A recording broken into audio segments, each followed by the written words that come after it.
Assalamualaikum warahmatullahi wabarakatuh. Nama saya Muhammad Abdul Anam dari PGMI 5C.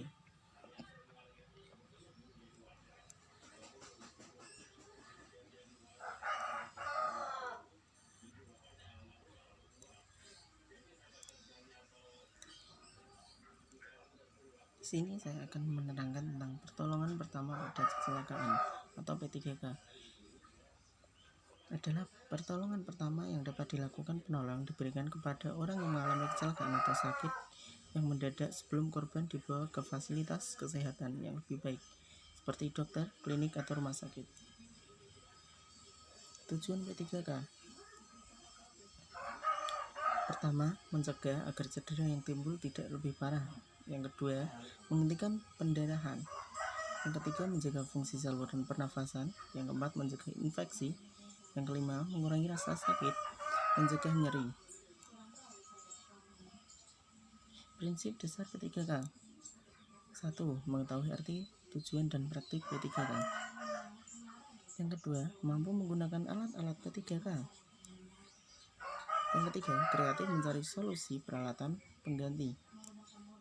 Yang keempat, pastikan Anda bukan menjadi korban berikutnya. Yang kelima, pakailah metode atau cara pertolongan yang cepat, mudah, dan efisien. Yang keenam, biasakan membuat catatan tentang usaha-usaha pertolongan yang telah Anda lakukan. Urutan P3K pada korban. Pertama, jangan panik. Yang kedua, jauhkan atau hindarkan korban dari kecelakaan berikutnya. Yang ketiga, pernafasan dan denyut jantung korban. Jika pernafasan korban terhenti, segera lakukan pernafasan buatan. Periksa dan bersihkan jalan nafas, lalu berikan pernafasan buat bantuan.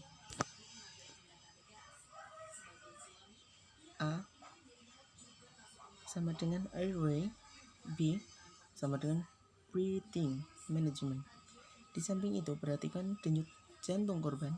Jika nadi rahang korban tidak berdenyut, segeralah untuk melakukan langkah pembangkitan fungsi jantung melalui cara kardiopulmonar atau jantung paru-paru yang disingkat CPR, cardiopulmonary resuscitation.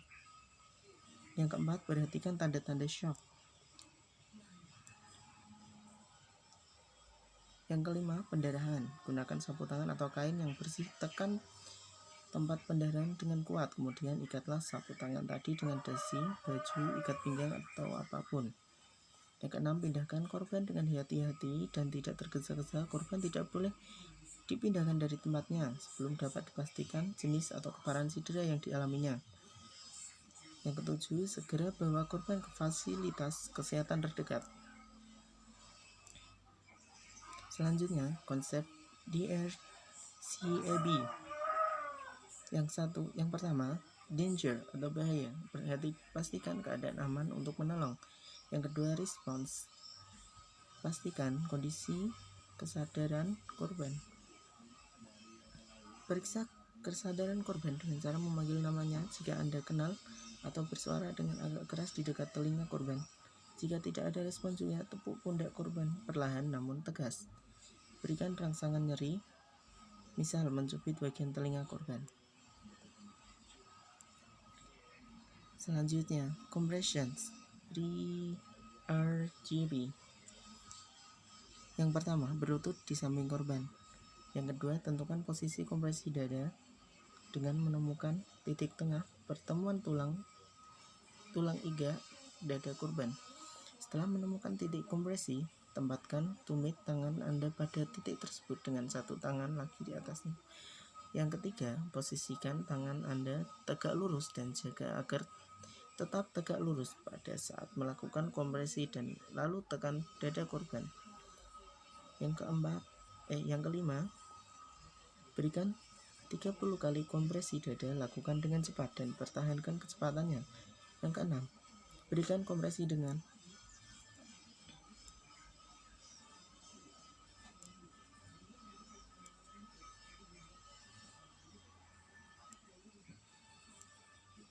selanjutnya, airway. Setelah melakukan 30 kompresi, buka jalan nafas korban dengan metode breathe till shines left. Tujuannya adalah untuk membuka jalan nafas korban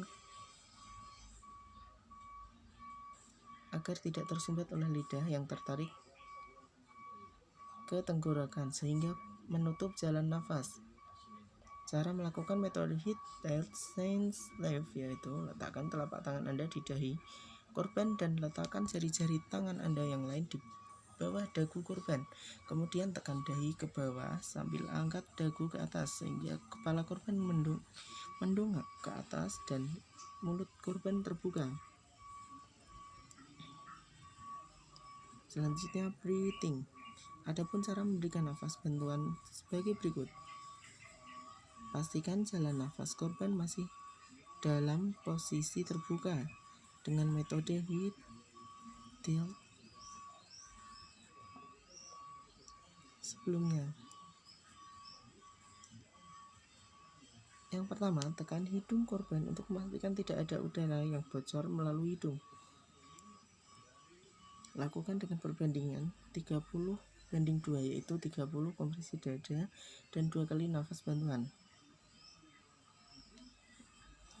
Yang ketiga, 4 menit terutama saat diketahui jantung seorang berhenti, itu artinya Anda hanya punya waktu kurang dari 4 menit untuk melakukan RGP atau CPR pada korban. Tindakan P3K. Pertama, pingsan, kedua, tersengat listrik, 3, patah tulang, 4, gangguan pernafasan, kelima, gigitan binatang, 6, luka bakar, 7, tenggelam, 8, keracunan, 9, kram. Pingsan. Baringkan korban secara terlentang, longgarkan pakaiannya, kemudian lakukan 4 langkah berikut.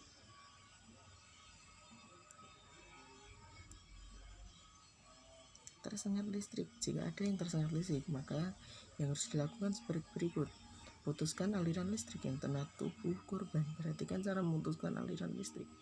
Jangan sampai penolong menjadi korban berikutnya.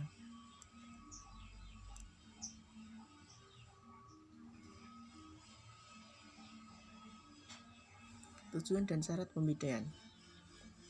Tujuan pembidayan yaitu mencegah pergerakan pergeseran dari ujung tulang yang patah. Yang kedua, memberi istirahat pada anggota badan yang patah. Yang ketiga, mengurangi rasa nyeri.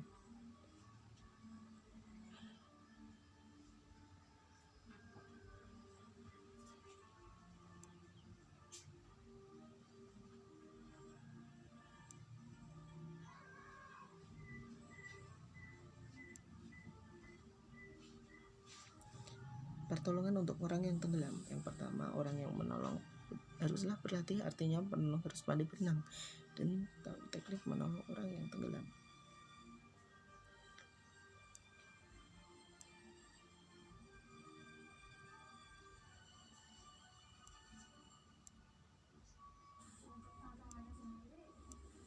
Terima kasih.